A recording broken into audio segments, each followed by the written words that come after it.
Hi people and welcome to this complete tutorial for beginners in AutoCAD. First of all, I need to mention that this tutorial exists divided in 6 parts.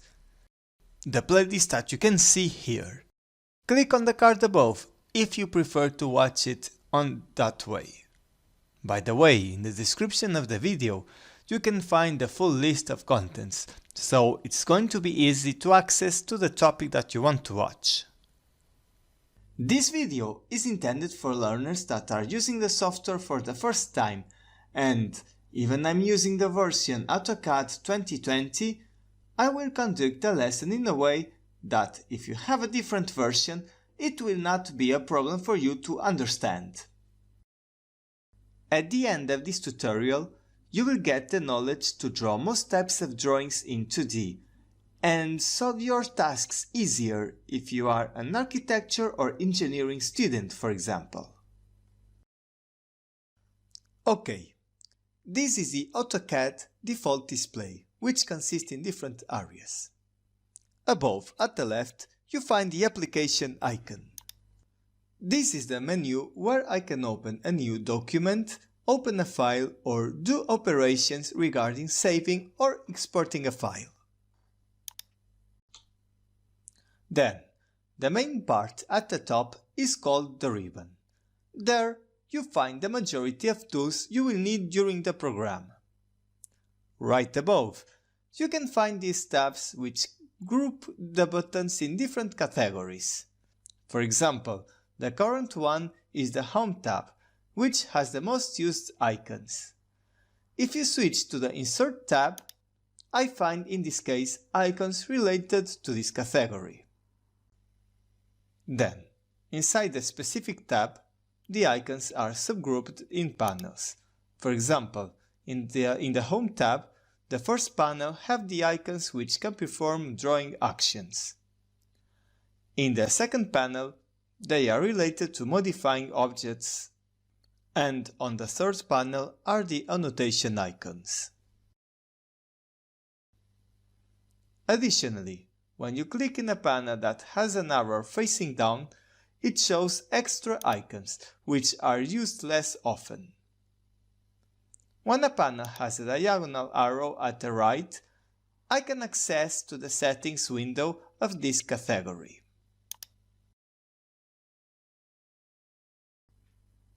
Now, let's show you how to use tools in AutoCAD. For example, imagine I want to draw a line. As you may guess, I can click in the icon here, I go to the workspace, I click for the first point, and then, where I want a second point, I click again. Simple. Then, I'm going to repeat the process, but this time I want you to pay attention to this, the command bar. This shows the operations that are taking place during the project. I'll show you. I click again in the line icon and you can notice here line specify first point. The first word which appears in capitals is the command name, in this case line. Then, that's the prompt sentence, which tells me what I should do next. Though, I click here to specify the first point, then it asks to specify next point, click again. As you see, I just draw a line, but it keeps asking for specifying another point. It would draw a new line. As I don't want, I can press Escape to exit the line command. In conclusion, to perform any action in AutoCAD, I can type its command name. For example, I type line and press enter, and I can draw a line. Then press the button Escape to leave the command. Now, I want to draw a circle. I can click in its icon, or type the command name, which is circle. Additionally, each command has a shortcut called alias, so I don't need to type its full name.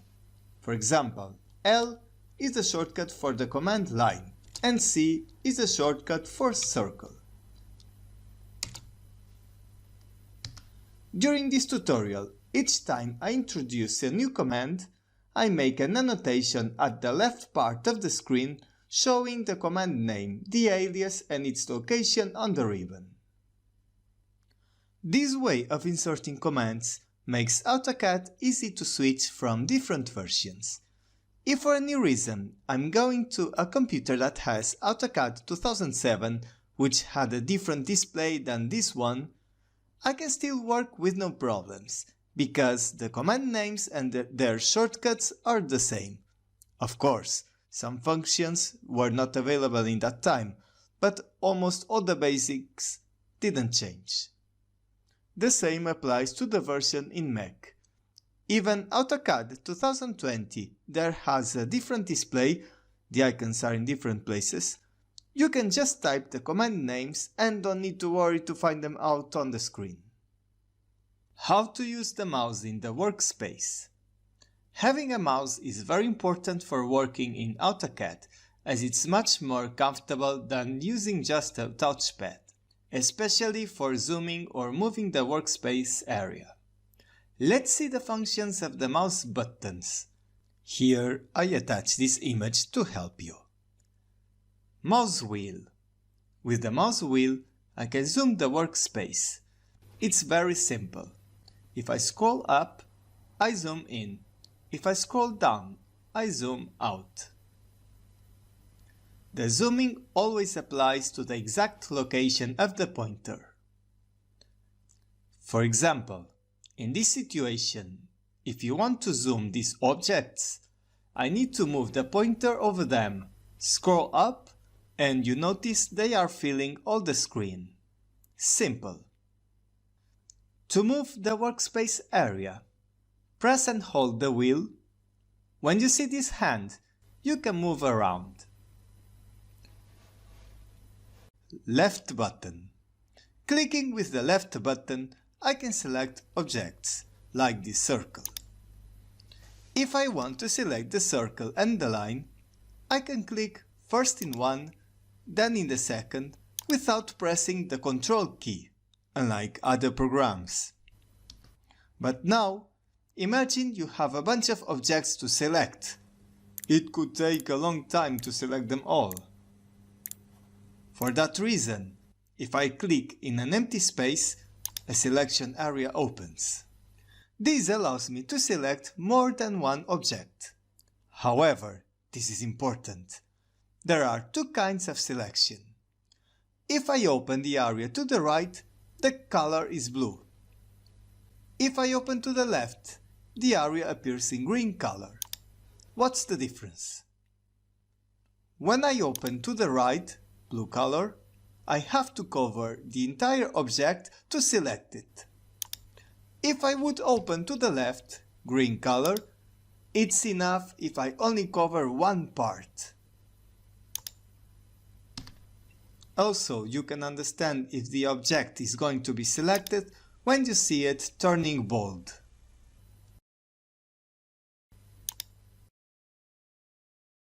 Now the right button. The right button opens this panel with several options you can choose. But when you select an object and right-click, you can access, for example, to its properties. I click. It's a long list over here. I'm going to close it. However, there is a compact version of properties, Quick Properties, which contains the most important features. For this line, you can see the object type, line, color, layer, line type, and length. By the way, in the quick properties of this circle, some of the topics didn't pop up for the line, as they are more relevant for circles, like the diameter, radius, or area. In this chapter, I'm going to teach you to draw lines properly. The line is probably the most basic tool and the one you will use most of the time. Before, I showed how to draw a line but without any specified length or direction. I mean, if it's horizontal, vertical, or if it makes an angle with the x-axis, for example. That's exactly what you will learn the next few minutes. Draw a horizontal line. To draw a horizontal line, I need to activate first the command line. I can click on the icon there or type the command name, as you remember from the first chapter. Or I can simply type L, it's the alias for line, and press enter. I click anywhere on the workspace for the start point. Then I drag the cursor to the right and you can notice this dashed green line with these labels saying polar and 0 degrees. If I click right now, the line becomes completely horizontal. This happens because I have the polar tracking turned on, this icon located in the status bar. The polar tracking allows the cursor snapping to certain angles. By default, these angles are set for 0 degrees, 90 degrees, 180 degrees, and 270 degrees, making the lines vertical and horizontal. Now look what would happen if the polar tracking is off. Click on the icon, it's disabled now. Then I'm going to draw a line again, type L, press enter, click for placing the start point. Then, as I'm trying to draw a horizontal line, I realize that the dashed green line is not there. That means when I click, even the line looks horizontal, there will always be a slight deviation. So I strongly suggest you to use the polar tracking whenever you are making precise drawings. Draw a line with specific length. This time I'm going to draw again the horizontal line, but with a precise length of 100. It doesn't matter the units for now. As the last command used was line, I can press enter to revert to the previous one. Look, it turned on again the command. I click, I move horizontally to the right. Now that the line is on the direction I desire, I can type 100 and press enter. Easy, you just drew a horizontal line with a length of 100. But be aware, when I type the length, I cannot change the direction anymore. See, I move the mouse and nothing happens. So, if it's not on the direction you want, you can press escape. Now I can make it vertical, for example, insert the length again and press enter. To confirm this, I click on the line, right click, go to Quick Properties, and here you have it, length 100. Ortho mode. If I want to draw only orthogonal lines, I can click on the icon Ortho mode, restrict cursor orthogonally. Then, when I'm drawing a line, I can only make it horizontal or vertical. This can be useful if I'm at a part of a project where I just need those type of lines, like in the example here. Now, let's draw this line here with 70 of length, but with a 30 degrees angle from the x-axis, which you can check looking at the UCS coordinates. They are by default located at the left corner of the screen, here. So, I draw again a line, start point, I type 70, but this time, instead of pushing enter, I press the button tab, the one above the caps lock. With this way, I locked the length, but I can choose the direction. I place the pointer more or less here, type 30 and press enter. As you see, it's quite simple. Then, look at this different situation. The line makes the same angle, but in the opposite direction.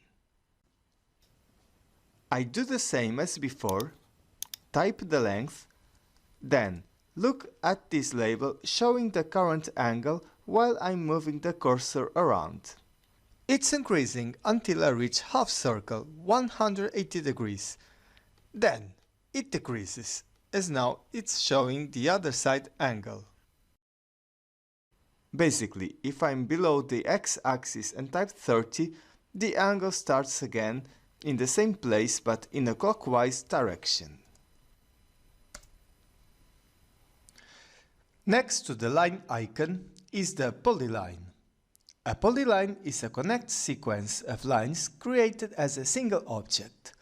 For example, let's draw this exercise here. I click in Polyline, choose a start point to draw the first line, go up and make sure you have the polar mode switched on. Type 20, press Enter. Then to the right, I type 25, press Enter again, and finally, vertically down. This is important, always click when the polar tracking is on the screen. Type 20 again, press Enter and Escape. So, if I click in the polyline, it selects the full sequence, as you see. Although I could use the command line to draw the same example, all the lines would be considered as separate objects.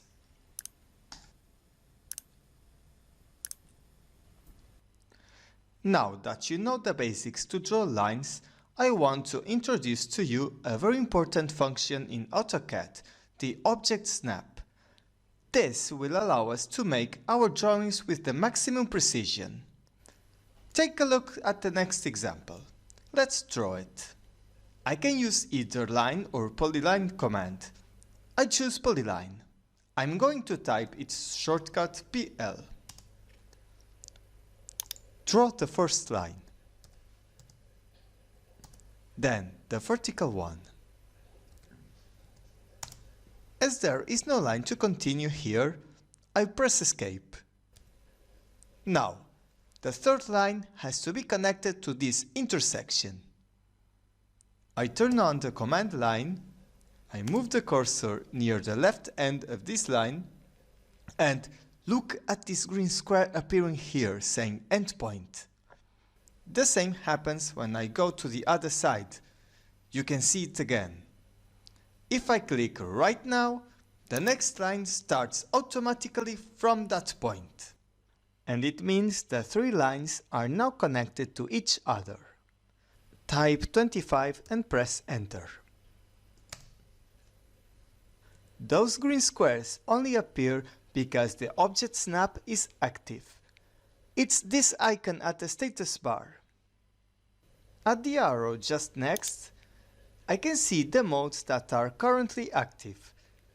See here the endpoint, which is an extremity of a line segment. Now I'm going to introduce you also the midpoint. First, I'm going to click in it because it's not active. Then I want to draw a line from the middle point of this one. I activate the command line. As you can see, this triangle indicates the midpoint. I click now and the next line starts exactly from there. Object Snap Tracking. This is a very useful function, and I will explain it with an example because I think it's easier to understand. We have this example here, and we want to draw this line which is located at a distance of 30 from the right. I turn on the command line. Place the cursor on this endpoint. Drag left slowly so that I see this label that says extension. In this moment, if I type 30, the new line starts with that distance from the endpoint. It's simple, and with this we can avoid drawing extra lines. Then you just need to draw the remaining objects. To connect this line with the rectangle below, drag it down until I see this cross here. Now click and press Escape.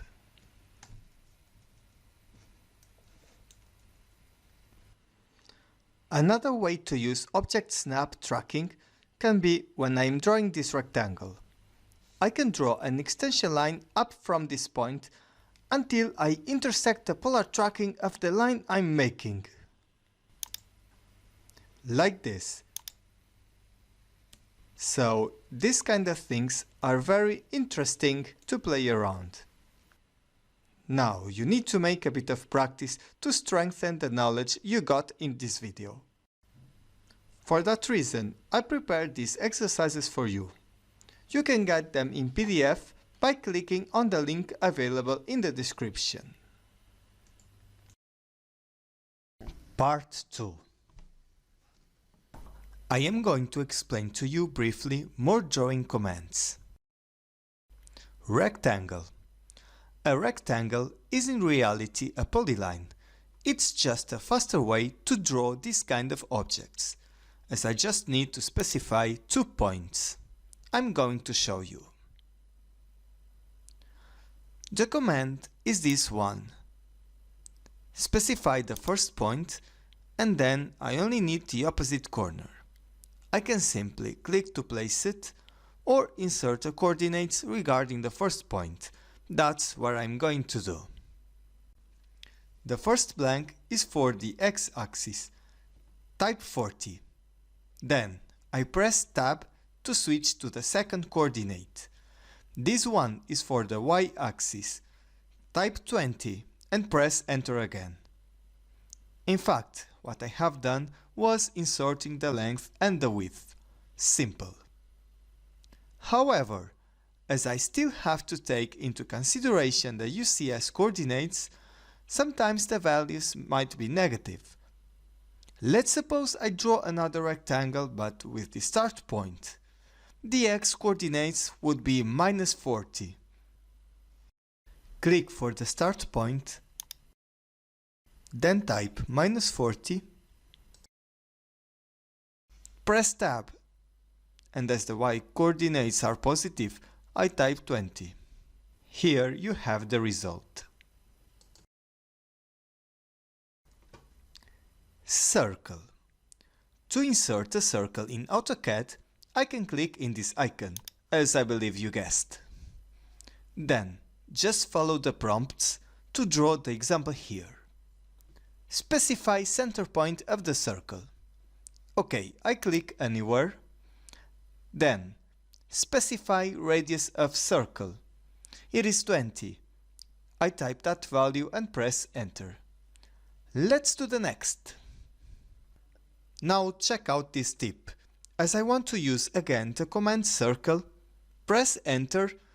The system automatically reactivates the previous action. This is very important to know, it saves time. I am going to draw the same circle again. Now, look to the prompt at the command bar. Specify radius of circle or diameter. So, instead of typing a radius, I can switch to typing a diameter. I do it by clicking on it or simply type the first letter D. Then press Enter. As I'm drawing the same circle, the value is 2 times the radius. 40. Press Enter again. OK, this is just one of the several ways to insert a circle. If I click on the arrow below the icon, you can see all these options available. That depends the situation that you are drawing. Arc. An arc is a section of a circle and, like the previous command, there is an arrow below the icon with different ways of specifying points. I'm going to draw the arc of this example above, and the best option here is inserting the start point, then the center, and finally the endpoint. By default, AutoCAD draws the arc in the clockwise direction. Let's click on the arrow, then find Start, Center, End. Click on the end point of this line for the start point. The center is the intersection between both lines. And finally, the end point is this one. See how the arc is being drawn clockwise. Modifying objects. Until this moment, I taught you the most used commands to draw in AutoCAD. In this section, I will introduce to you commands that will help you in modifying objects and to be more effective while drawing. I'm going to start with the basic ones. Move. To move an object to a different place, for example, want to move the small rectangle to a distance of 60 to the right, click on the icon, select the rectangle, press Enter. Specify a point from where I want to move the object. Then I move to the right horizontally and type the distance of 60. Press Enter. In the following example, I want to move the rectangle to the other box, which is located at the same distance from the corner as here. I activate Move again, I select the object, press Enter. But this time the base point is going to be the corner. Then I click in the next corner to move it there. Copy. This command works in the same way as the command Move. I'm going to copy the object to the first rectangle. I use this base point. Then I can copy it in this intersection. Then I realize I can keep copying the object the number of times I want. Do you see? It's very nice this. And when I'm done, I press Escape. Rotate. To rotate objects, I can use this command. Let's see how it works. I click on the icon, select the objects, press Enter. Then I choose a base point where the objects can rotate around it. As the polar tracking is on, I'm going to rotate them 90 degrees to this side. Another situation. The same objects are in this position. If I try to rotate them back to the position they were before, the polar tracking doesn't work this time. However, I can use a different way. If you look to the prompt, there is an option that says Reference. To use it, I can either click on it with the mouse or type R. Usually the first letter is enough. After, I can specify a reference angle or draw a reference line. Let's draw a reference line, I prefer this. Click here for the first point, then for the second point, I choose this endpoint. Finally, I can rotate until the polar tracking appears. Now, look at this polyline. With the command Offset, I can inscribe that polyline inside, with a specific distance. That distance is called Offset Distance, and it has a length of 10 in this example. Let's do it. The icon Offset is this one. Click on it, then, for Specify Offset Distance, I type 10. Select the polyline, I move the pointer inside and click there to draw the new polyline. By the way, if I click outside the area, the new polyline offsets outside the original one. The command Offset can also be applied to lines. If I have this line and apply offset to it, a new line shows up parallel to the first one. Now, I want to show you a situation that happens to a lot of people. I'm going to draw a rectangle with the command line. Then, I want to offset the lines like before. I type O to activate the command, specify the distance of 10, and when I click to offset, I realize I can only click on one line at a time, and the result is different than when I apply to polylines. However, I can easily merge lines in a polyline. There is a command for it, join. I type join, or I can still find the icon on the modify panel, here. It's very simple. Select the lines to merge and press enter. As you see, now I have a polyline. Finally, if I do offset again, the result will be identical as my first example.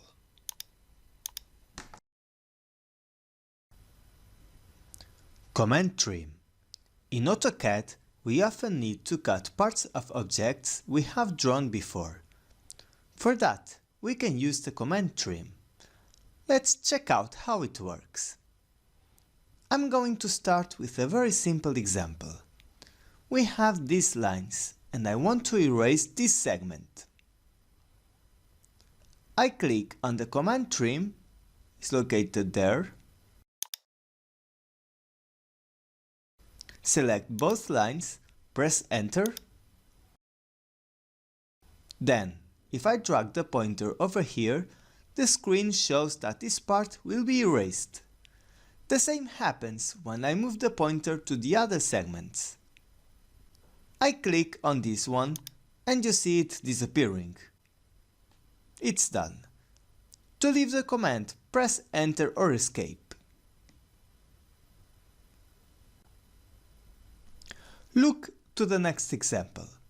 This time we have 3 lines.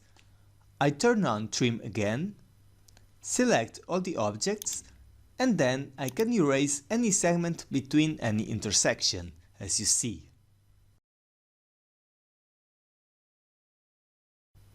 Now, suppose I want to erase all this part of the horizontal line. Turn on trim. The vertical line on the right I don't need to select, just the other 2.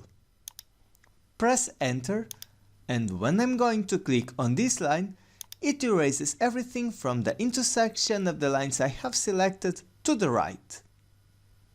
Maybe for this situation this didn't make a big difference, but look at this case. Here I want to delete all this part of the line. If I select everything, then I need to erase one by one. It takes a long time, so it's better to only select the lines I'm going to use, like this. Of course, I can use trim not only for lines. It works for other kinds of objects. For example, I want to change this drawing to that one. I activate trim, select everything, press enter, and finally click on the parts to erase.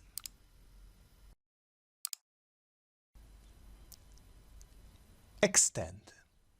This command is used to extend lines. In the example here, I want to extend this line to intersect the vertical line on the left. I am going to click on the arrow located next to the command trim. Then I select extend.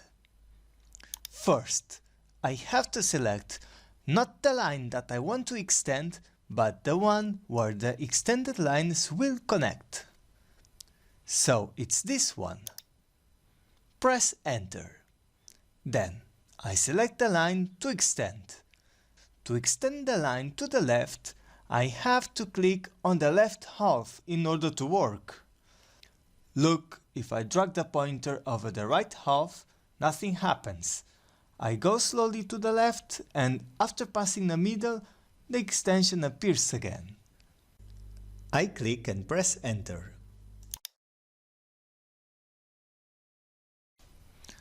In this example, I want to extend all the vertical lines on both sides. I type EX, press Enter. Select both horizontal lines. Press Enter again. To extend the lines up, I can open a selection area to cover the upper part of all vertical lines. I click, then I do the same for the part below, to extend the lines down.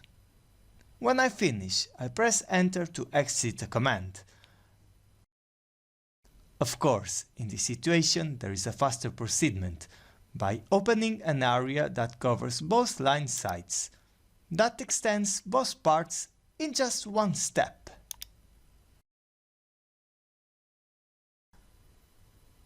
Mirror. With this command, we can copy objects symmetrically. This is how it looks. Also, when we need to make a symmetrical drawing, we can just draw half of it and then use mirror in order to complete the process without spending time in drawing. Let's see how the command mirror works for these objects. Click on the icon, select everything and press Enter. Then the prompt asks me to draw a mirror line. I'm going to insert the first point at a distance of 20 from the objects. I move the mouse over this endpoint, move right, type 20 and press Enter. I'm going to draw the line vertically and you can see everything reflected as a mirror. I click for the second point. Now, the prompt sentence says, erase source objects. I choose no to keep the original ones. Notice that all lengths are kept, including the distance between the objects and the mirror line. Now check out these considerations about command mirror. It doesn't matter the length of the mirror line, just the direction. As you can see, if I draw a long vertical line, the result is the same, only if I rotate it, the objects are placed differently. To make a symmetrical drawing, I just need to draw half of it, because if I draw a vertical mirror line in this endpoint, the new mirrored objects connect to the original ones. It's simple. Sometimes I don't want the original objects. In the option Erase Source Objects, I choose Yes. That's the result. Editing objects using grips. The blue icons that show up when I select an object are called grips, and they allow me to edit it. When I select the line, there are 3 grips. If I click in one at the extremity, I can change the position of that point, keeping the other end in the same place. If I click on the grip in the middle, I can move the line without changing the length and direction. Now let's see some editing tips. Change the line length by moving one of the ends. I'm going to click on this icon. I drag left. I'm going to type 10 and the line length increases to 80. Of course, this also works if I want to make the line shorter. Click again. This time I drag right, type 10 and the line returns to its previous size.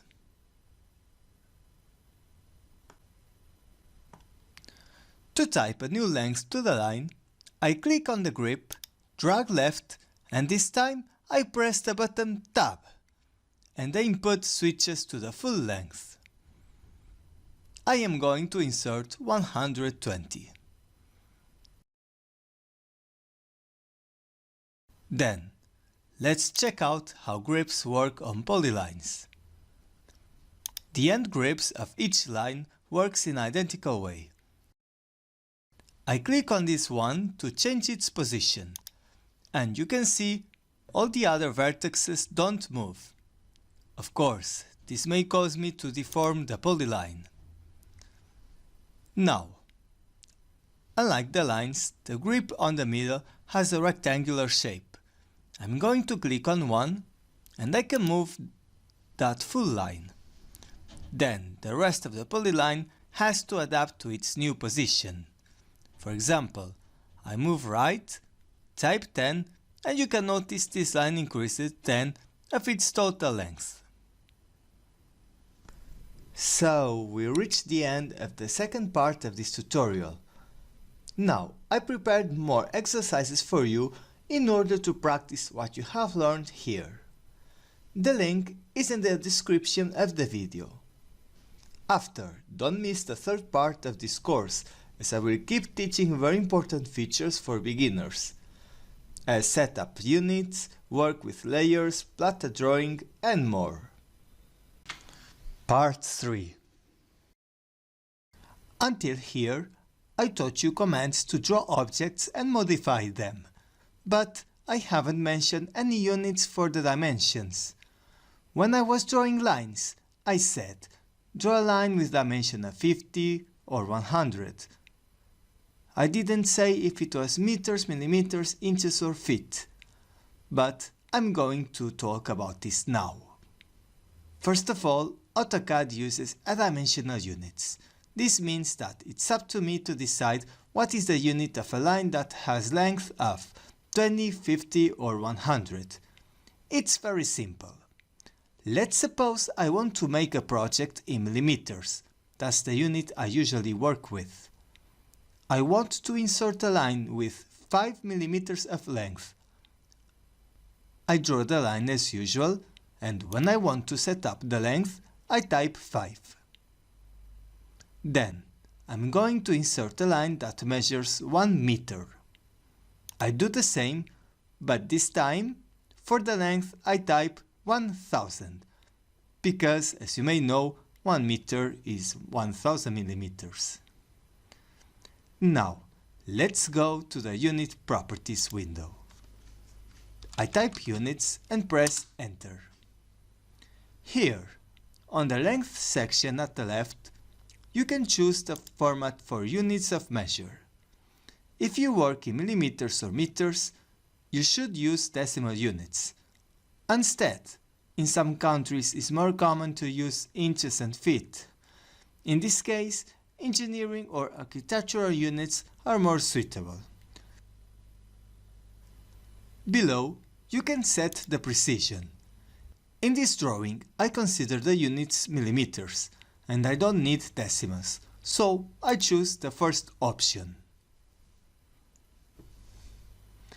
At the angle side, I can choose the units for angles. Most of the time I use decimal degrees, but there are others here that could eventually be more suitable for you. The units in insertion scale are used only when I insert objects or drawings from a different file. Usually, when we start learning AutoCAD, I don't need to insert anything external. But, in my opinion, it's better to specify the unit.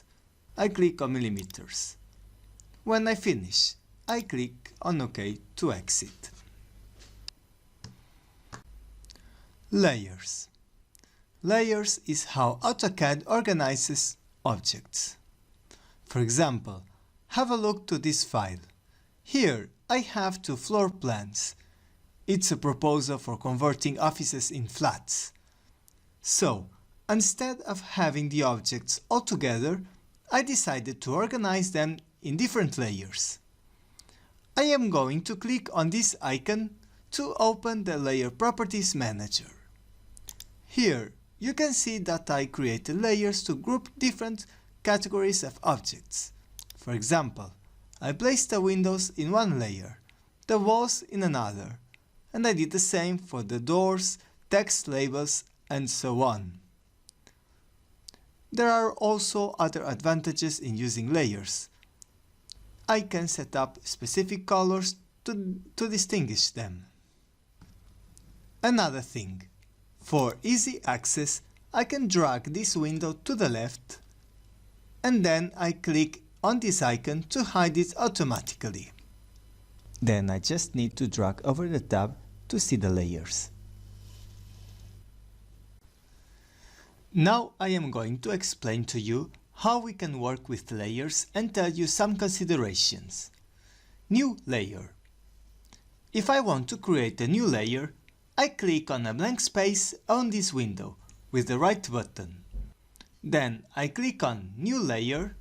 Then I can set up a name for the new layer, for example stairs. And if I click on the color, for example, I can change it to the one that I want.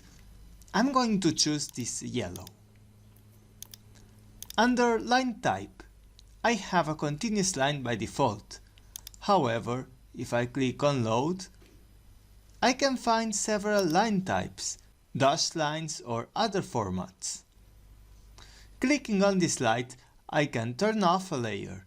For example, I'm going to turn off the layer doors, and you can see those objects disappearing from the screen. There is also the mode freeze. Even it looks like it has the same effect as turning it off, freezing a layer releases it from memory. You can notice the difference in the performance when you work with very large drawings, especially freezing layers that contain loads of 3D objects. Now, suppose that I want to move these objects to the layer stairs. I have to select them, go to the Layer tab, and change to stairs. You can see that they changed the color. Then, I want to draw a new line in a specific layer. First, choose the layer and then I can draw the line. It's simple. Always specify the layer before drawing to avoid changing it after. Isolate layers. To isolate a layer, I can click on this icon. Then I click on one object of the layer that I want to isolate. This operation locks all the objects inside the other layers, meaning that I cannot edit them. Now, this is useful for me to modify objects from this layer text. For example, I want to move all the text to the left. I activate the command move, open a selection window to select the objects, click for a base point, move left and click again. To restore all layers that were locked before, I click on the icon right below and isolate. Layer 0. If I move the pointer over the layer properties, you can check here the layer 0. This is the default layer anytime I start a new file. In any project, I recommend to you to keep this layer without objects there. You cannot rename it or delete it. However, this layer can be useful for creating blocks, which is what I'm going to explain on the next section of this video. Sometimes we draw something that it's easier if it would be a single unit. For example, a door. If we want to copy it, I have to select all the objects that compound the door. If we convert all these objects to a block, they act like a single object. So, I want to convert this door to a block. As it's on the floor plan, to be easier to select it, I'm going to isolate the layer where the objects are located in. Click on the icon Isolate and click on any object of the door. Press Enter and the layer doors became isolated. Let's use the command copy. Now, it's very easy to select only the door with the selection area. That's because all the other layers are locked. Press Enter and I can copy the door outside the plan. Creating a block. Before creating a block, I'm going to move these objects to the layer 0. By doing that, I can later move the block to the layer I desire and it gets its properties. I select the object and I'm going to click on the icon Create a Block. The block definition window appears. Here I can set up a base point for the door. I choose this corner here. Back to the window. I have to write a name for the block. I name it as Door. When I finish, I click on OK. So, the block is created. If I click on any part of the door, you can see that this is now a single object. Now I'm going to change the block to the layer that I want. And you can see, while I'm scrolling here, it changes the color to match the new layer. However, if I created the block with objects in another layer, for example stairs, I'm going to create the block. Then I'm going to change the layer of the block to another one, but it keeps the properties of the layer stairs. The layer 0, on the other hand, means that the objects don't have any layer assigned. Check out this example. Add doors to the floor plan. As you know, I have my new block here. With the command copy, I can insert them easily in the floor plan. I just have to click on the endpoints of these lines. A great advantage of using blocks is the ease of modifying them. I go to this button that says Edit Block. Then I choose the block Door. I click on OK. This is the block editor workspace, and also a new tab for editing blocks appeared on the ribbon. Here I can make all the changes that I want to this block. For example, I'm going to draw a circle here. Then I close the block editor and save the changes. As you can see, all the block references of the block door have a circle inside, which can save amounts of time. In this section, I am going to explain how you can print in AutoCAD. I know that a lot of people struggle with this topic, as it's a bit complex, but I will explain the most important tips to make it as simple as possible. First of all, look at the tabs located here. The first one that says Model is where we can make all the project. This workspace seems to have an infinite area, so we can make the drawings that we want. But of course, the larger the file, the slower the computer gets. The tabs that say Layout are used for printing. I'm going to Layout 1. Here, there is a paper with a specific size. And these drawings is what it would be printed. To print properly, we should specify the paper size that we need. I am going to click here with the right button, and then click on Page Setup Manager. In this window I choose Layout 1 and click on Modify. So here you have the page setup. First, we should choose the printer by clicking on this tab. If we want to save a page in PDF, there are several options here regarding the file size and print quality. I usually use this one, DWG to PDF. To change the paper size, I have to click on this tab. For this case, I want A4, this one. On drawing orientation, I choose between landscape and portrait. Finally, click OK and close to save changes. Now that we have the paper size, we have to decide what we want to print on there. On the Layout tabs, there are two spaces, Paper and Model Space. We can switch between them here. Currently, we are in the Paper space. If I apply Zoom or Move, it works for the paper. Notice this rectangle here where I have the drawings. It's a viewport, and it's like an access to the project. I am going to double-click inside, and it switches to the model space. Now, if I zoom, the paper doesn't move, just the objects that I drew. As well, if I draw a line here, it will appear exactly in the same place in the Model tab. Change the size of the viewport. I'm going to click on Model to switch to the paper space again. At this moment, I can select the viewport. Then, with the grips, I can modify it to cover the entire paper. Double-click to go to the model space.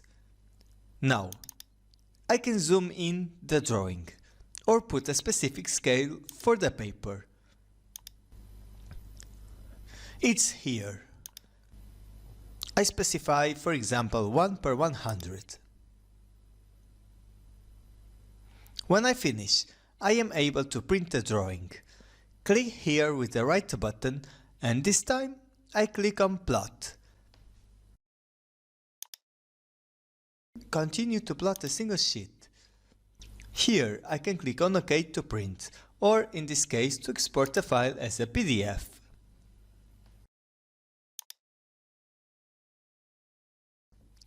Some printing tips. Hide the viewport. When I plot the file, the viewport appears by default on the paper. If you want to hide it, follow the next steps. Go to the Layer Properties Manager and create a new layer just for the viewport. Switch to the paper mode. Click on the viewport and move it to its own layer.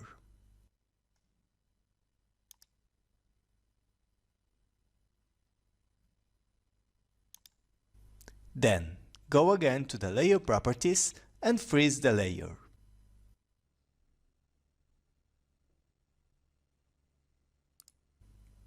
You can see that it's not appearing anymore. So, if you save as a PDF or print a file right now, the viewport is not visible. Have different colors on the viewport. The default AutoCAD workspace uses a dark background, with a reason to be better for the eyes when working for several hours. Because of that, it's common to use light colors in our project. The problem is when we switch to the layout mode, the colors can be too light for a white paper. For example, the doors are a bit hard to see. Don't worry, it's possible to set up different colors for printing. First, you have to double-click on the viewport to switch to the model space. Go to the Layer Properties and you can see this column with the label VP Color. If in your version is not located next to the Color tab, look at the right end of this table. Then I'm going to change the color for the layer doors. Click here and put this one, for example. Now it's much better. Insert text. I am going to explain to you quickly to insert text in AutoCAD. It's not hard and there are two types of text, single line and multi-line text. I will start with single line text. First, we insert the start point. Then, this line specifies our text height. I can either click or specify a distance. I'm going to type 100. Press Enter and then I choose the direction. If I want to type horizontal text, I need a horizontal line.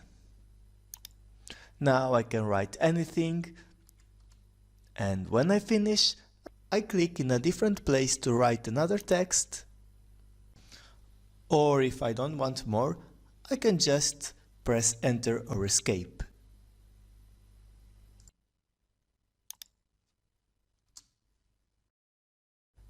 Now let's see the multi-line text. Activate the command. Choose first point, and I specify a selection area to fit the text in, but just the horizontal length. the height of the rectangle doesn't matter. Then I can write the text.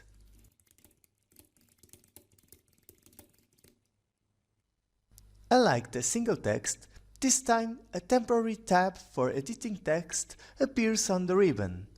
Here I have options for editing a paragraph and much more. If I want to change the height, I need to select the text and change it here. As you notice, it's very simple to write text in AutoCAD. Part 4. In this part, I'm going to teach how to scale objects, how to attach an image to the drawing and apply a scale in order to have the real dimensions, how to import a PDF file, and this is especially useful when the file was previously created within AutoCAD, how to stretch objects, and how to fill enclosed areas with the command hatch. Of course, as always, I like to share some tips with you along with the explanations. Let's start. Scale objects. Let's learn how we can scale objects. This command is not hard, but you should understand it well if you want to use it properly. To turn on the command scale, click on the icon. It's this one. Select the objects I want to scale. In this case, I want to scale the figure on the right. Choose this base point. Now, there are several modes to scale objects. The one by default is to insert a scale factor. I am going to type 2, and the lengths of all these lines changed to double size.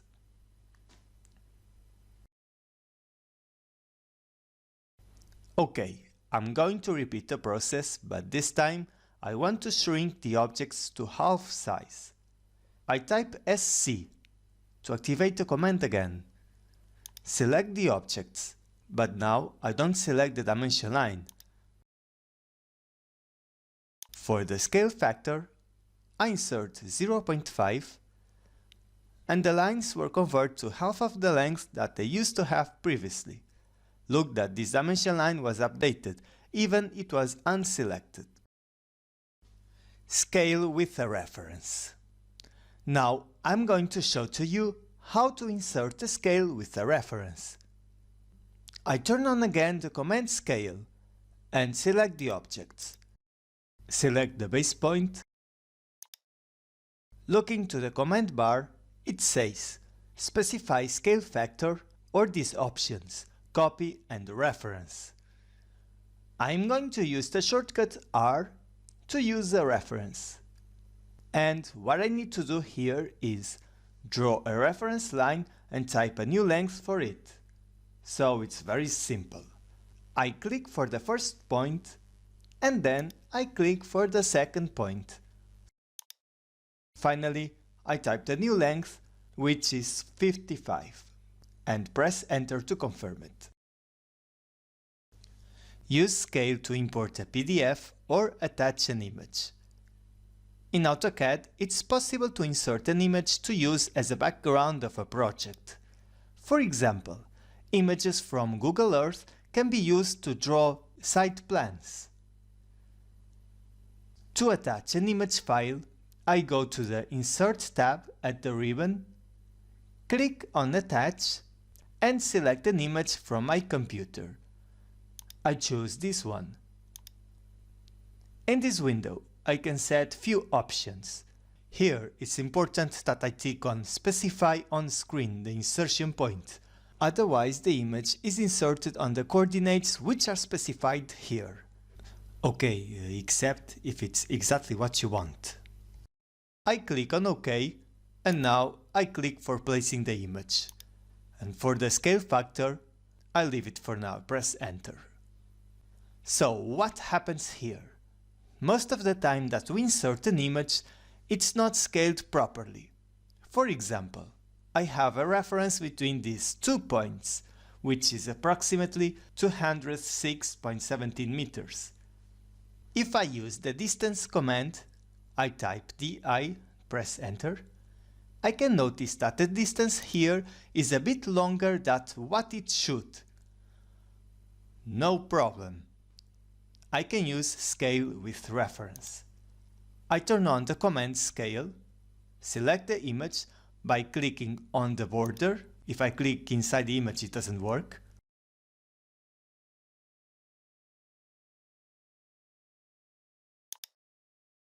Change the mode to reference, and then I draw the line between those 2 points.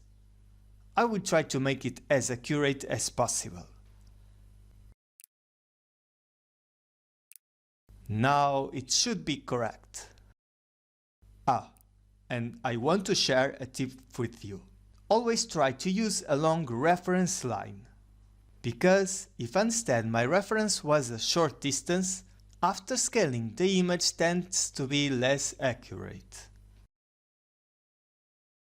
To import a PDF file, I can click on the icon also located on the Insert tab here.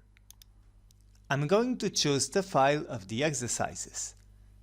Then the window that opens has a bit more complex options than for attaching images.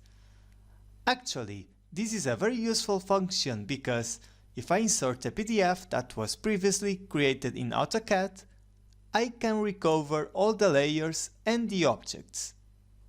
As this PDF has 2 pages, first I need to click on the one that I want to import.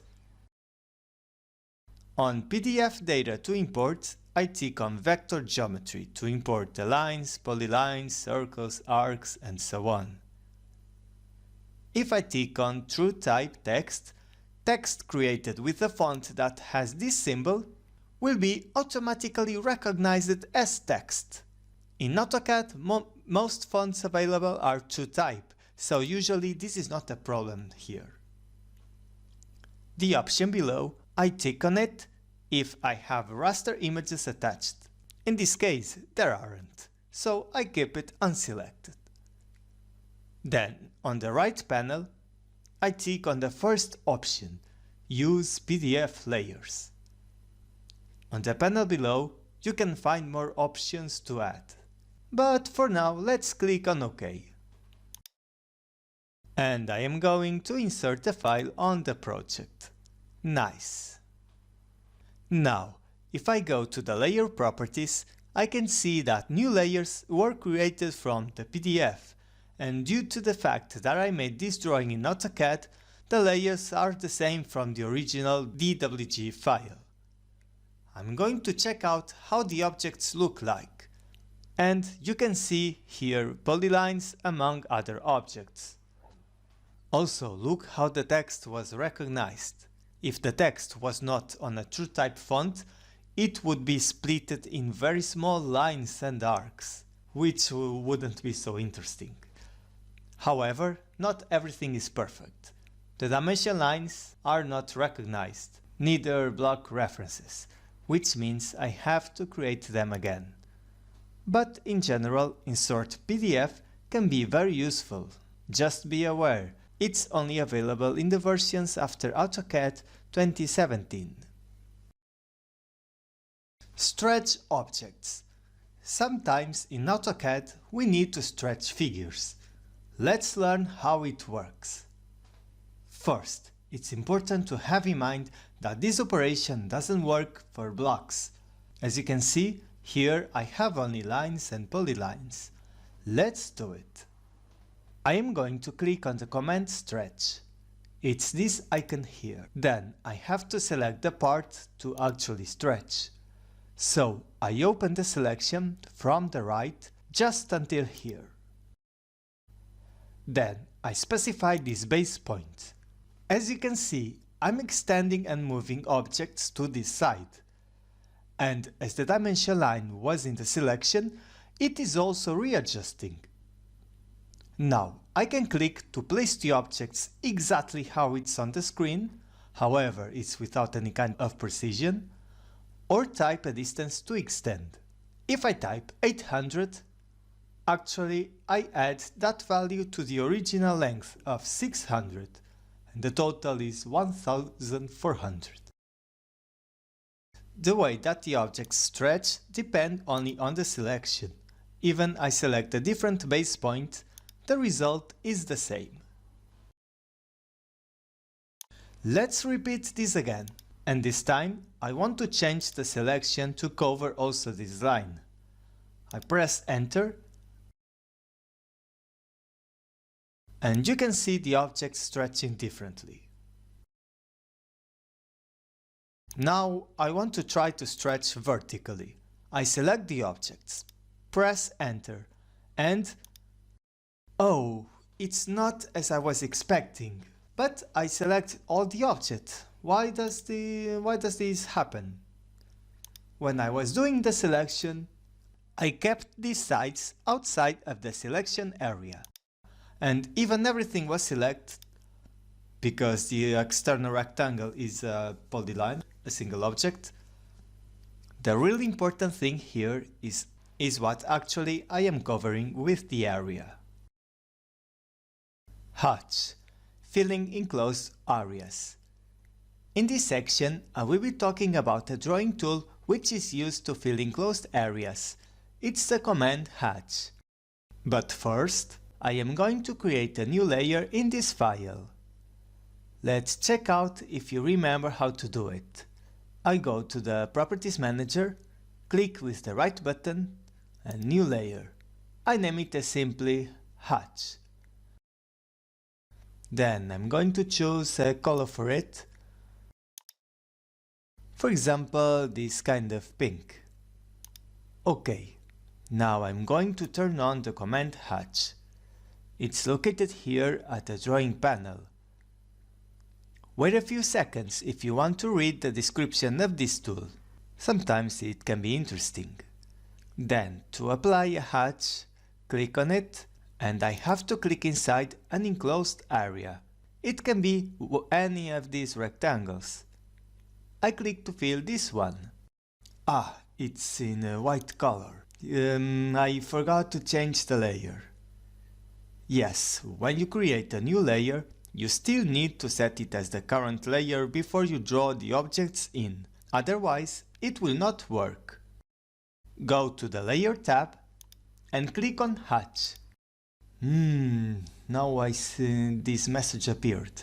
The current layer will be turned off. What do you want to do? For any reason, this bulb is switched off, and if I draw objects on that layer, they will not be visible. Click to turn it on. I'm going to repeat the process. Click on the command Hatch and fill that area. Now it's on the correct layer. Press Enter to confirm. Then, by dragging the mouse over, you can see that it's a hatch object. Now I will show you another way to use hatch. I click again here, and then, instead of pressing Enter, I fill a different area right away. What happened is that both areas are now a single object. Hatch Editor. Above, a new tab appeared at the ribbon specialized for editing hatches. I'm going to show you briefly the functions here. I'm going to click on this button at this panel, and you can see a lot of patterns to use here. The first one, Solid, is the simplest one. It fills the area with just one color. I choose, for example, this. Now let's have a look at the options at this side. On these controls, I changed the scale. Look how is the effect. On the Angle tab above, I can rotate the pattern. Finally, on Hatch Transparency, I add a transparent effect to the objects. I want to mention one thing. When I first tried to change the scale by clicking on the controls, I realized that these values didn't change a lot, even if I type a number with decimals, it shows just 0. When this happens, it means that I should go to the unit properties, type UN and press enter. And in this tab, I need to set decimals. For example, 2 decimal cases. Then it should work fine. Part 5. How to use array. With the command array, we can copy objects arranged in a pattern. There are 3 different modes: rectangular array, polar array, and path array. I start with rectangular array, and for that I just need to click on the button. That's the mode set by default. Then I'm going to select these objects and press enter. So an array was generated and a special tab on the ribbon has appeared. Now I can edit this pattern as I wish. Here I can set the number of columns and rows. If I decrease the number of columns, for example from 4 to 3, as you can see on the screen, the last column is suppressed. The array creation, I find it very intuitive, and I think it's easy to understand the options here while looking to these little drawings there. The distance between is the distance from the origin to the beginning of the next element. The distance total is from the origin to where the last element starts. Simple. I'm going to change the distance between rows to 200. And look how the pattern moves. Of course, the total distance was updated in order to match to the new distance between lines. To exit the array mode, I press escape. Now, if I want to confirm the distances, I can use the measure tool or type DI and press enter. Notice that the vertical length between 2 elements matches, as well as the horizontal length.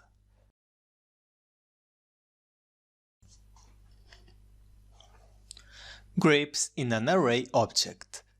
Whenever I select an array, you can see these dynamic grips, the blue buttons here, which I can use them to modify this array. For example, if I click on this one, on the second row, I can change the vertical distance between 2 objects. For that, I simply type the new length. To change the horizontal length, on the other hand, click on this one.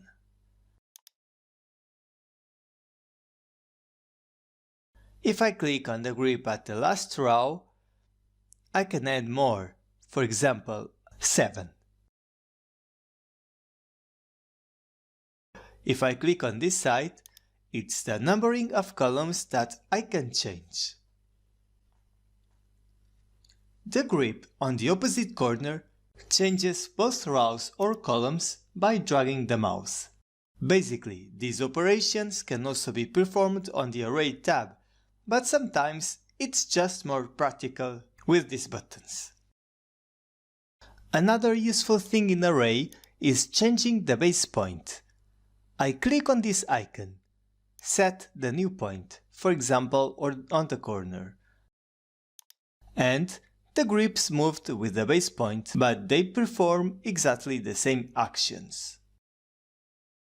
Let's make a polar array.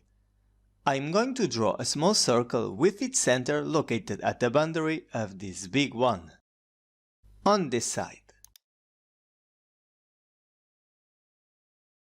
Now I can click on the command polar array. It's this one there. Basically, what I want is to have this object displayed around. I click on it, then the center point of array is going to be the center of the biggest circle. And that's the result. The program sets 6 circles around by default, but like for the rectangular array, I can edit this on the tab at the ribbon. So, the Array tab for Polar Array is a bit different, especially the panel items. On the first parameter, I set the number of items. In this case, I specify 18, and they cover all the circumference, because I have 360 degrees for the fill parameter. In between, I specify the angle between two items, and in this case, it's 20 degrees. If I try to change the angle to 30, you can notice that it doesn't work, because it's not possible to fit 18 items with that spacement. Let's try 15 degrees. So what happened here? In order to keep 18 items, the angle on fill was updated. Now it's only 255. Grips on Polar Array and tips.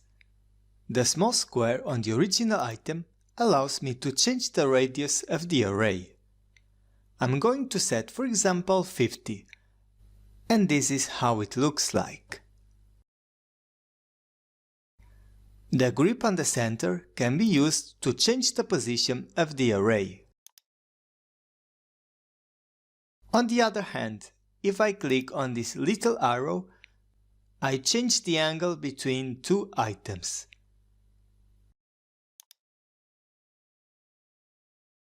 Let's suppose I want 6 items. The angle to have them distributed equally is 60 degrees. However, it's possible to increase a bit that angle, but the last and first item will stay closer than the others. Path Array. The third array mode available in AutoCAD is Path Array. We can copy objects along a line or a curve. Let's see how it is. First, I'm going to draw a spline, which is a smooth curve. I click on the command located here, Spline Fit, and I can draw a curve by specifying some points. On Spline Fit, the curve crosses exactly the points that I insert. When I finish, I press Enter. Here, by pressing Escape instead, it cancels the command. It will not work. Next, I draw a rectangle on the first endpoint of the spline.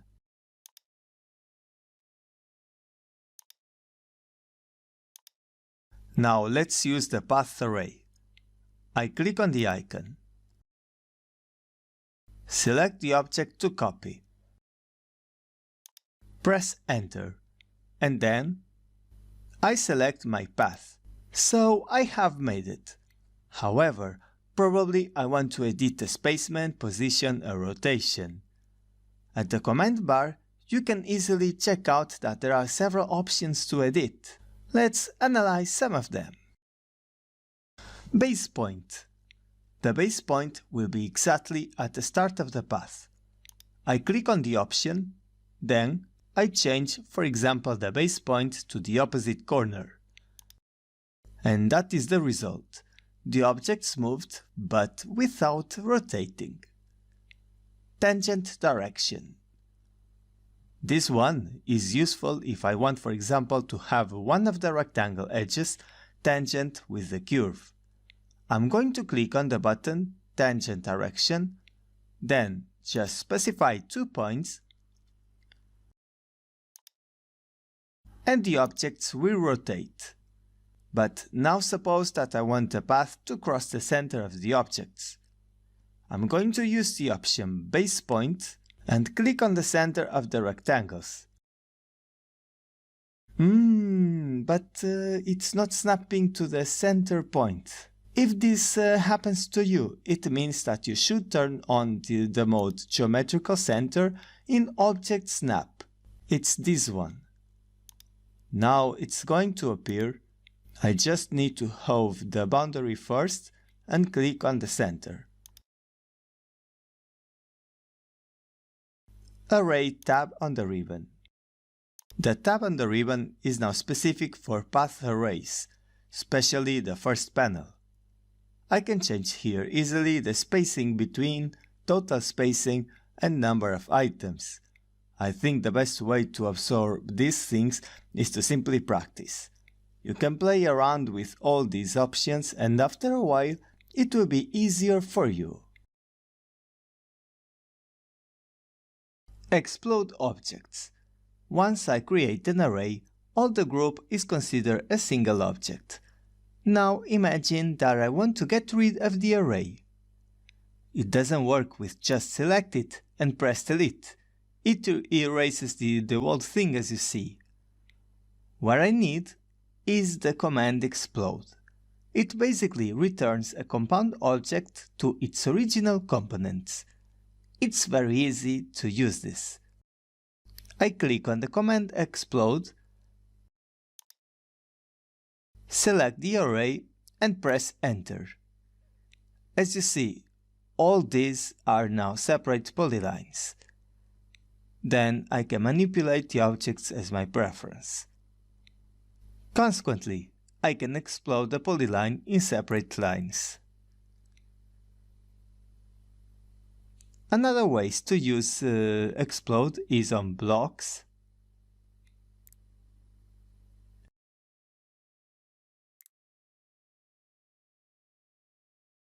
hatches, and other kind of objects. But some of them it doesn't work, like text.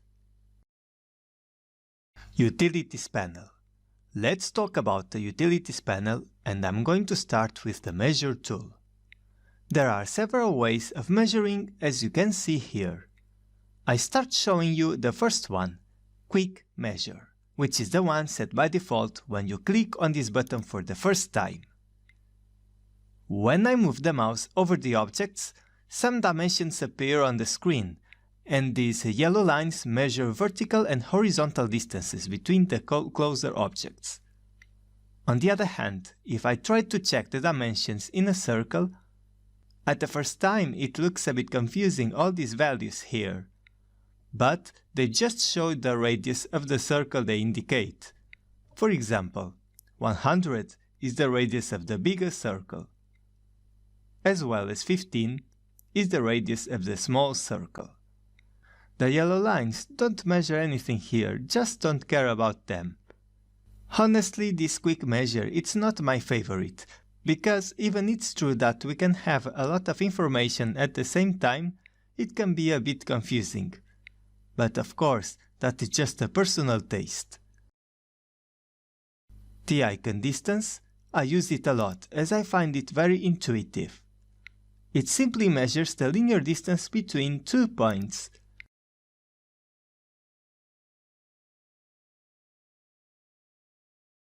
Another one which is very easy to use is radius. I only need to click on a circle to check it out.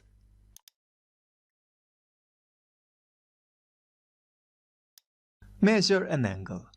This one is simple. I can select two lines to measure the angle between them. Or I can check out the angle of an arc by clicking on it. Now let's go to where I was before. I want to focus on something.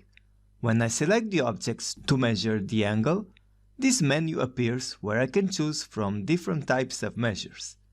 I'm going to click on, for example, area, and with this I can measure the area of the triangle.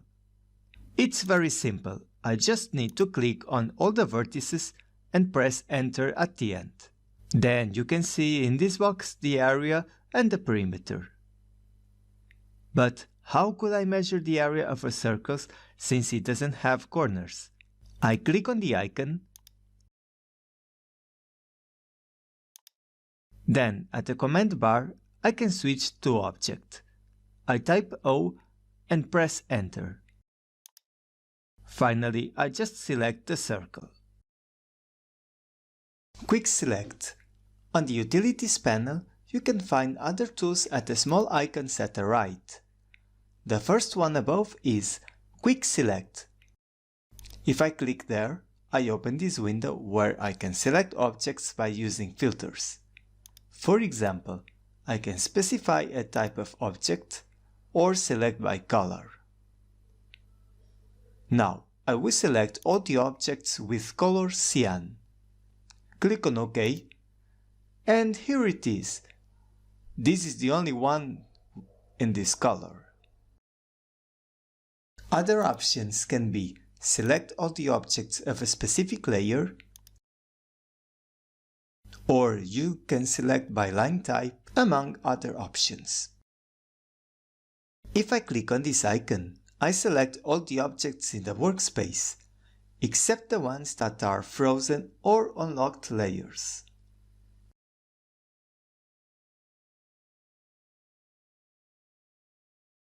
The button below is the Quick Calculator. Actually, it's a kind of scientific calculator, and there we can do from basic calculations to a bit more complex ones.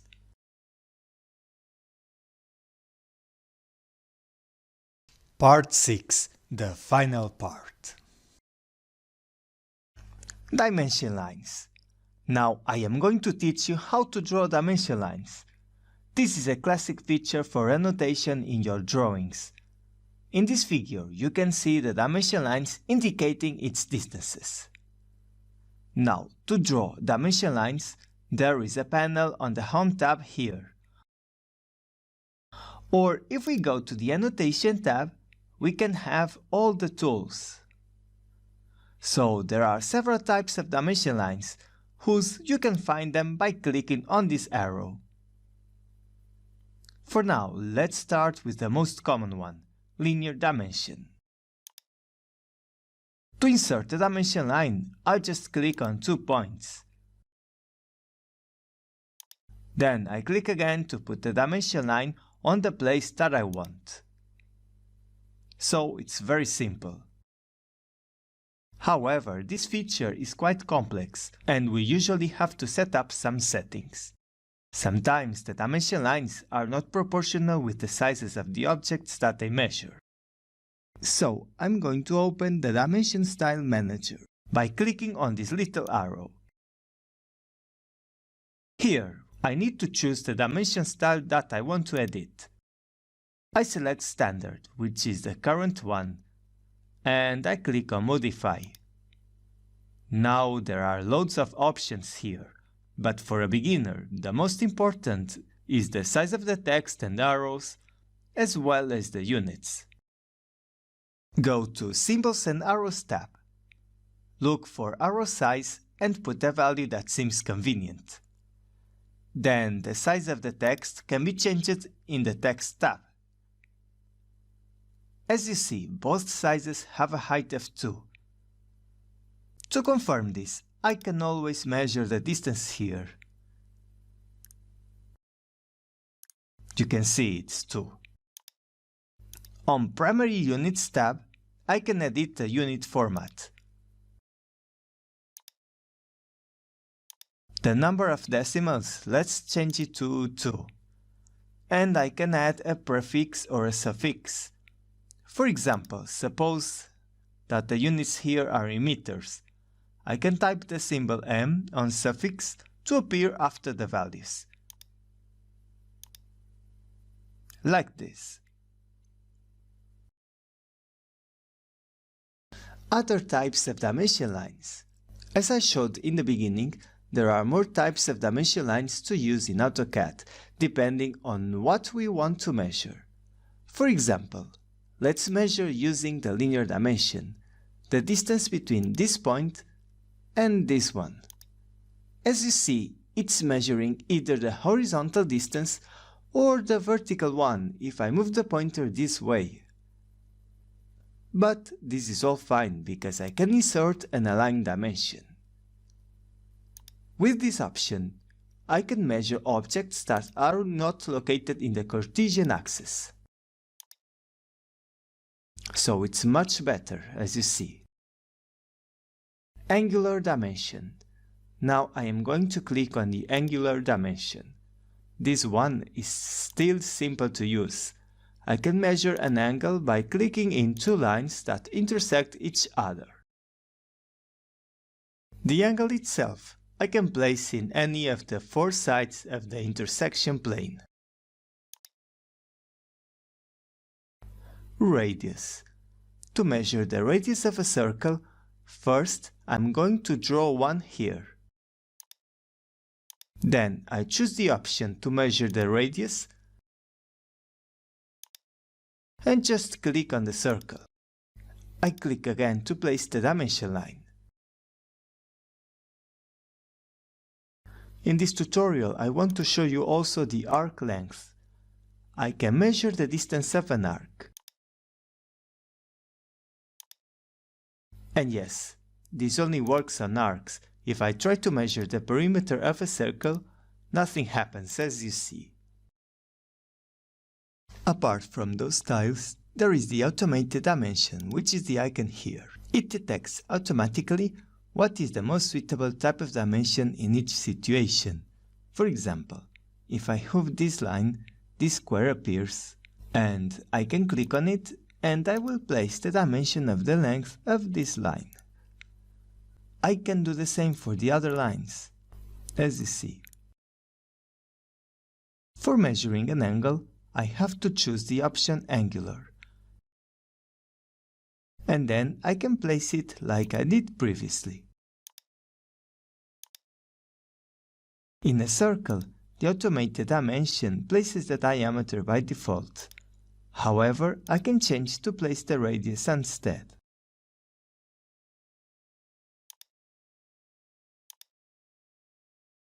Now let's see some tips and peculiarities. Dim layer. On this tab at the panel dimensions, I set the layer where I want the dimension lines in. I choose the layer dimensions as I created it specially for placing the dimension lines.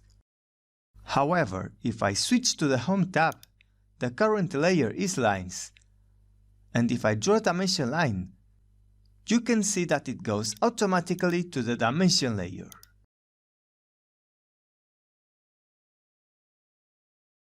Snaps on arrows. In some versions of AutoCAD, like the one that I'm using, the system snaps to the endpoints, midpoints, geometrical centers on the arrow shape. And this is a bit annoying, because usually I only want to snap to the end of the dimension line, this point. And honestly, I haven't figured out yet if there is a way to get rid of those snaps. If anyone knows, is welcome to post a comment on this video. It would help a lot of people. However, I'm going to share with you a good way to deal with this. On Symbols and Arrows tab at the Dimension Style Manager, click on the first arrowhead. And as you can see, on this list, there are plenty of them to use.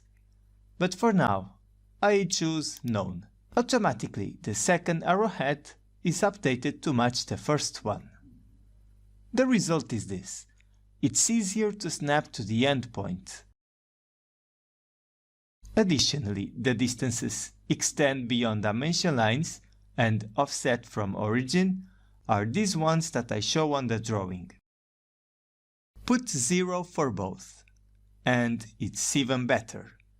I can only snap to the intersection of the line below and to the dimension line end. Basically, you can make all your projects with these settings and just edit the style according to your preferences when you finish. The dimensions will be all updated. Choose the style of dimension line before drawing.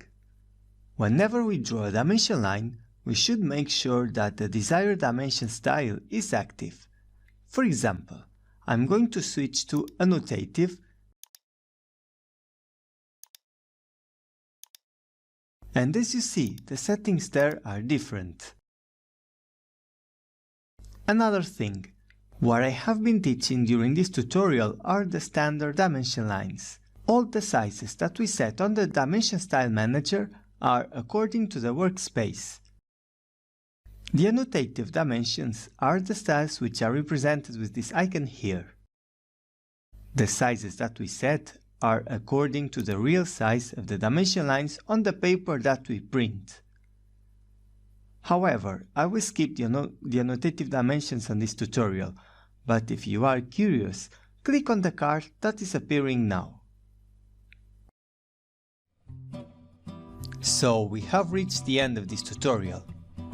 Now you have to practice the knowledge that you got here, but of course, there is a lot more to learn in AutoCAD. Have a look in the channel CAD in Black and check out the playlists there.